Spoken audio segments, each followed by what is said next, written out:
Well, and Congressman, we've seen mixed reactions on the Hill tonight, too. We've had critics and supporters, both Democrats and Republicans. It's been a mix of people who have different interests and concerns about what we've done tonight. We've heard even from many who supported the strikes tonight saying it's time for the president now to come and sit down and explain to Congress and the American people exactly what the plan is moving forward in Syria. What would you like to hear from him as a lawmaker? Well, I think just a couple of weeks ago, the president was signaling that he was willing to do that. He wanted to come forward. He wanted to hear from Congress, and he's correct in that assessment. The chemical use changes that. It's always within the authority of the president to protect the national interest of our republic when it comes to weapons of mass destruction. And so the fact that he did it with our instruments of national power and he did it with our allies, this is a very strong signal.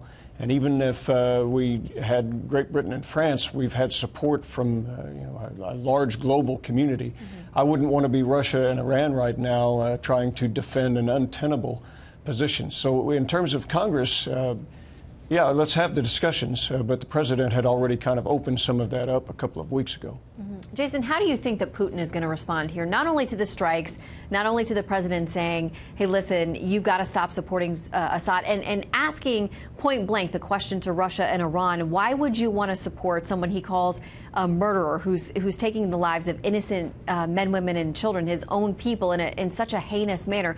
But he's also pointing the finger at Putin, saying in 2013, you said these weapons were gone. This was your responsibility. Essentially, this wouldn't have happened had you done your job. He's called him out publicly now. You know Putin's not going to like it.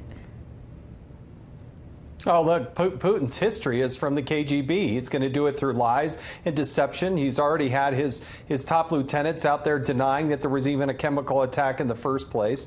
Remember, this is a person who went into Crimea and just took it.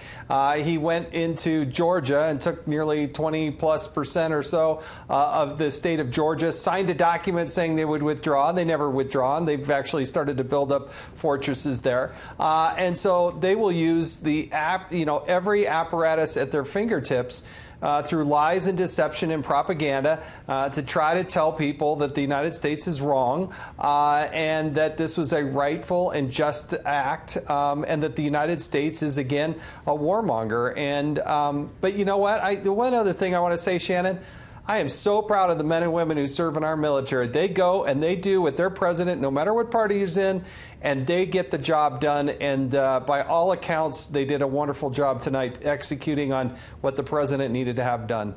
And both of the gentlemen sitting with me here tonight in the studio are men who have served our country in that way.